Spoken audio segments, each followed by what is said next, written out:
right, y'all, let's sew up the boxer fly on the June Bud boxer shorts. This is not a functioning fly, so it's a faux fly, but it does really mimic a true fly more than just stitching the top stitching on.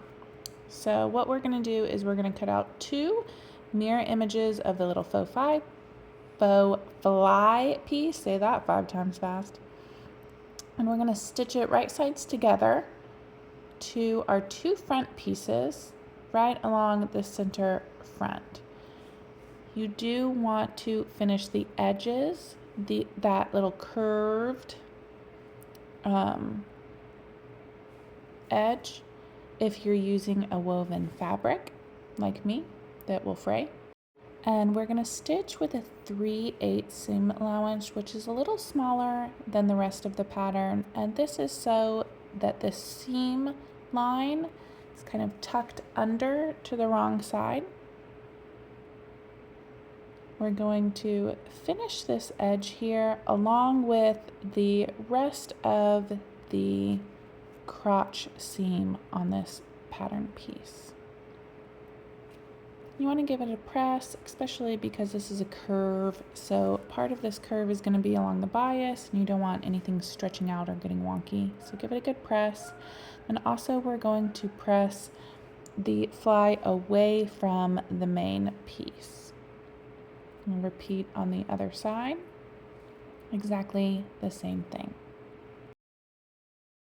So we should have both sides sewn up and the seam allowance finished, and we're going to press both of these little faux fly pieces away from the main front piece. I am going to do the fly to the left side. It's traditionally which way feminine clothing goes. You could press it to the right if you want to mimic traditional masculine.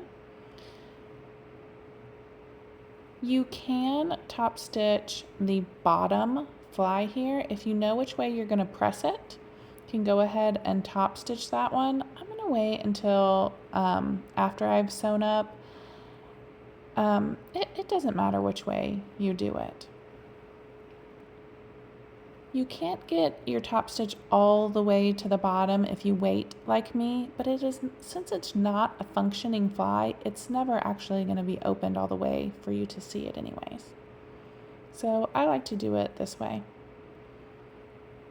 We are just pinning right sides together now, just like we would in a normal pair of shorts. The only difference is that these faux fly pieces are pressed out away from our main front pieces, and we're going to pin around those edges instead of our center front seam.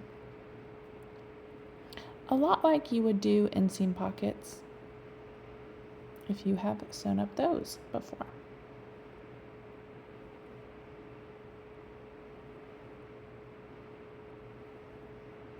Okay, once we're all pinned up, we're just going to stitch with our normal 1/2 inch seam allowance here.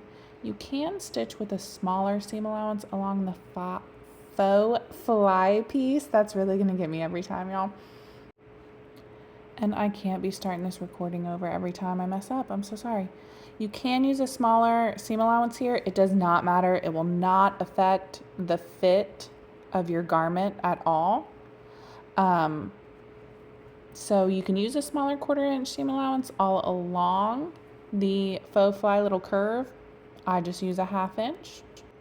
Once you are done stitching your faux fly, what you're going to do is you're going to go all the way to a 1/2 inch seam allowance. So you're going to go 1/8 of an inch past that seam line that you stitched your faux fly pieces to the front. We stitched those with 3/8. This is going to go all the way to a 1/2 inch.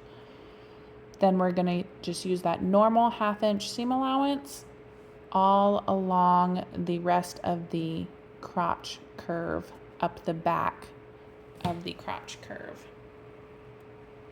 And again, what that does is, since we went past that seam allowance 1/8 of an inch, which will force that little 1/8 of an inch to wrap under to the wrong side, and it will hide that seam line, which is how a functioning fly is sewn.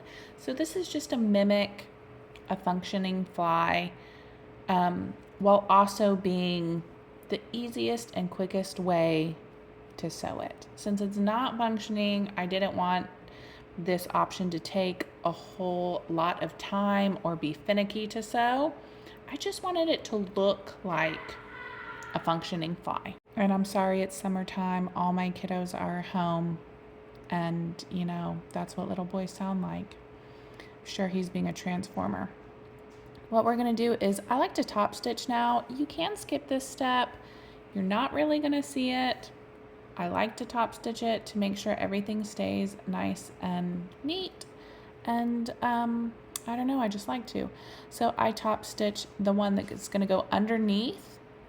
I top stitch the seam allowance towards the boxer fly, just like this. And no, I can't get to the very bottom. I just go as far as I can, and I don't worry about it. Just like that.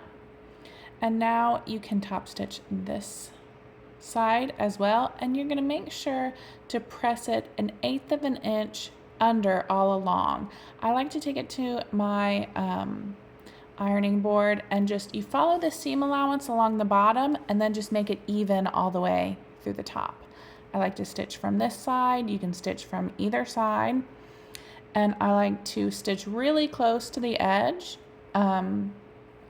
So I am within that 1/8 of an inch. I'm closer to about a 1/16 of an inch from the edge. Again, you can do whatever you like. The top stitch is optional. I like to top stitch it just to make sure that seam allowance never is seen. And again, it just mimics a functioning fly. This is what it looks like now with the top stitching. We're going to overlap. You want to make sure that you're overlapping that. Again, those 1/8 of an inches should overlap, not at the seam line. So straight up from where it's sewn all the way up, you want to make sure it's nice and even. And then we're just going to baste the top together. From here, what you can do is do any top stitching that you want to do. Again, I like to mimic a true fly just because I like the way that looks. You can mimic kind of traditional jean top stitching if you want. You could do as little or as much as you want. You are the boss, okay? I am throwing some pins in here just so nothing moves around while I'm stitching. So all I'm doing is following that serged edge, and I'm sewing about 1/4 of an inch away from the serged edge. You can sew from the other side where you can see the faux fly piece easier.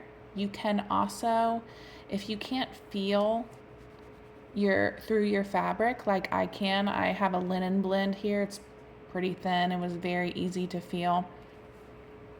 You can also use the piece in there that is a tracing guide. You can just print it off on a piece of paper or cardstock and then use it to trace on your fabric. And then you don't have to guess or try to feel or anything.